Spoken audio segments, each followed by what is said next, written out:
Hoje eu vou mostrar para vocês um HD tiozão, HD IDE, um HD que te deixa cobrar 50% a mais pelo serviço. E por que tiozão? Ele é muito antigo, já não é mais fabricado há bastante tempo.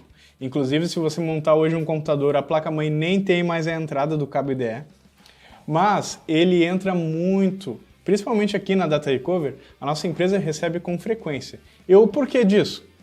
As pessoas que têm esses HDs têm há muito tempo. E como ele esteve funcionando, elas não trocaram. E quando perdem os dados, vão procurar alguém para arrumar ele, mas como você já jogou os cabos fora, você não tem adaptador, ou você começou agora, você não conhece, você não tem essas peças. Quando você sabe trabalhar com HD IDE, ele te rende 50% a mais do que esses HDs mais modernos, devido à dificuldade de encontrar alguém que sabe trabalhar com eles e que tenha as ferramentas certas para trabalhar com esse tipo de HD. Olha só, esse aqui é um HD grande, IDE, ok? E esse aqui é um HD pequeno, 2.5, 3.5. Os HDs de note e os HDs de desktop. Ambos são IDE. Mas, mesmo sendo IDE, dessa forma que vocês veem esses pininhos aqui, ele é um HD com a entrada diferente. O cabo IDE, ele que vai na placa-mãe do seu desktop para ligar esses HDs grandes, ele também é o cabo que é para ser do HD pequeno. Porém, o tamanho é diferente. Você precisa então de um adaptador. Esse adaptadorzinho aqui é bem barato e você encontra no Mercado Livre. Bem fácil de encontrar, olha só. Aqui vai o cabo IDE, o normal que você conhece, e ele converte para uma entrada menorzinha, para que o HD Note IDE possa receber a conexão. E os HDs IDEs, diferente do SATA, eles têm aquela entrada diferente de energia, como tem aqui nesse adaptador também.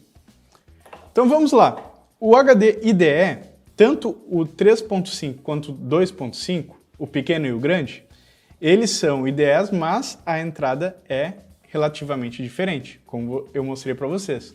Já os HDs SATA, que vocês acompanham com frequência, recebem aí na sua loja de informática ou no seu trabalho, você nota que tanto o HD pequeno quanto o HD grande, ambos o mesmo cabo de energia, o cabo de dados SATA e o cabo de energia, ele é o mesmo.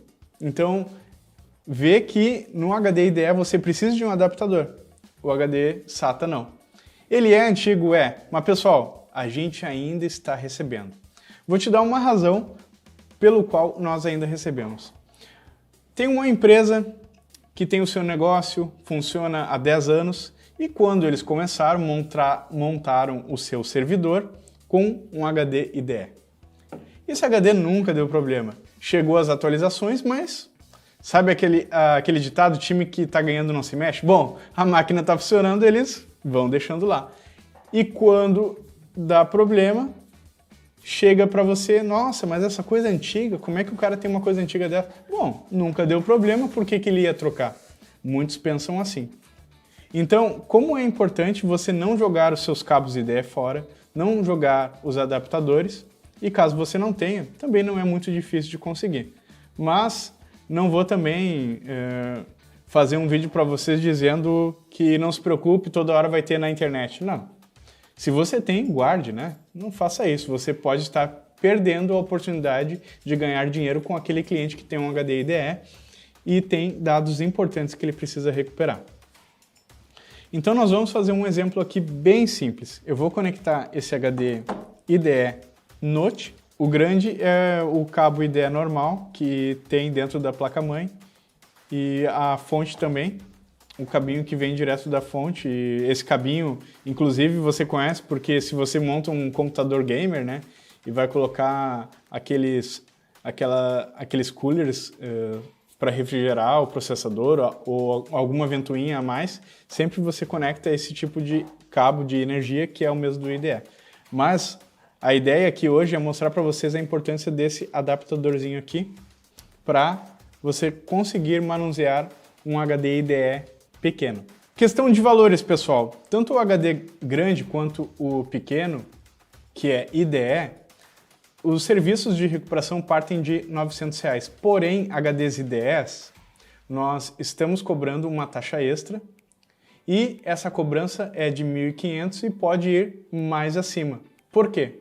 A complexidade de um HD antigo, pela compra de adaptadores, de procurar um donor que seja compatível também. Então, toda essa dificuldade extra por ser um HD mais antigo implica em valores maiores. Então, você, ao ter esses recursos e não desprezar um cliente que tem HD IDE, você pode estar ganhando muito mais do que, às vezes, um HD SATA que foi formatado e você tem a cobrança mínima de R$ 990. Então, não despreze um HD IDE, ele pode te dar muito mais dinheiro do que alguns HDs SATA. Pessoal, algo importante sobre esses HDs IDE. Todos os defeitos que eles têm são os mesmos dos HDs SATA. Então, eles podem ter problemas de cabeça, de leitura, eles podem ter problemas de firmware, eles podem ter problemas eletrônicos que necessitem de solda, enfim. Todas as coisas que, ao você ver os vídeos, vai mostrar sobre outros HDs e outros defeitos.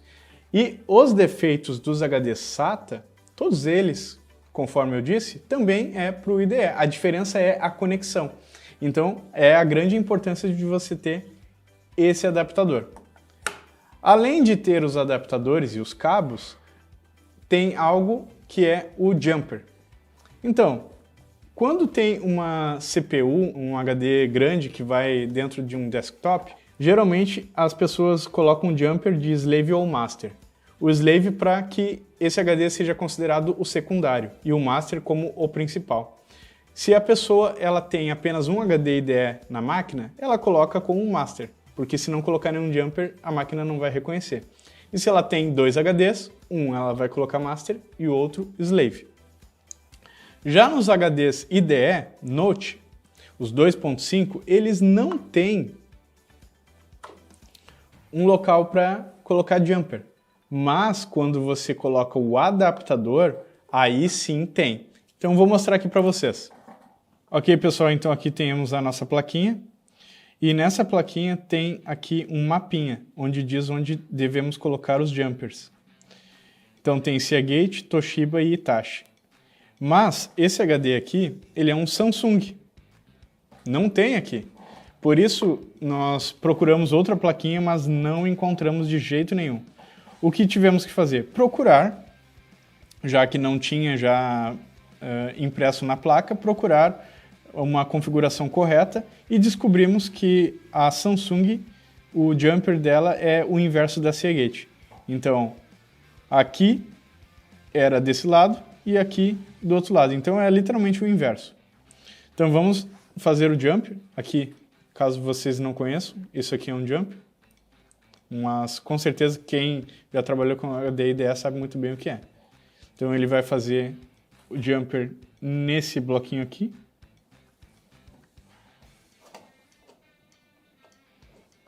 E o outro pininho do outro lado, nesse extremo canto. Então, está com tudo jumpeado e agora é só conectar. Importante você fazer com bastante firmeza para encaixar. Muito bem, pessoal, vamos para a tela do computador. Pessoal, colocamos aqui o HD. O gerenciamento de disco está dando dessa forma, o que significa que esse HD ele está com algum problema de não reconhecer a partição. Então vamos abrir o RStudio.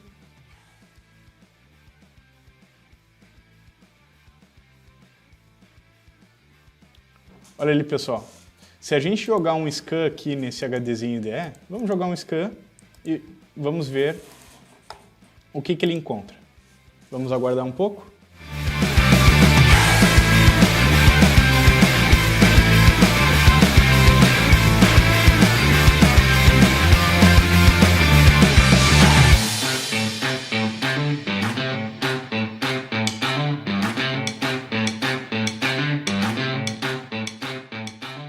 Então, pessoal, aqui a gente dá uma abertura aqui nessa partição para dar uma olhada.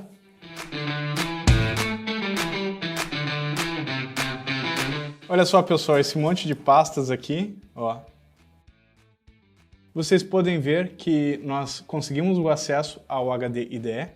Caso você não tivesse essa plaquinha, de forma nenhuma você iria conseguir acessar.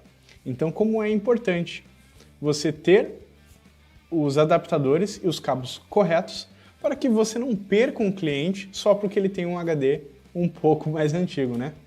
Então a gente tem que trabalhar com todo tipo de HD. Trabalhamos com HD SATA, HD SAS, HD SCSI, HD IDE. Temos que trabalhar com todos os tipos, ter os adaptadores, porque o nosso objetivo é atender a todos e não atender só alguns. Se você quer atender só HD SATAs, você vai estar diminuindo as possibilidades de você fazer mais dinheiro com recuperação de dados. Muito bem, pessoal, eu espero que vocês tenham pegado essas dicas. Qualquer dúvida, pode contar com a gente, siga nos acompanhando e faça perguntas caso você tenha dúvidas, pode nos chamar. E fique acompanhando, lembre-se da nossa semana, porque nós vamos dar mais dicas para as pessoas que trabalham com recuperação de dados. É isso aí, um forte abraço.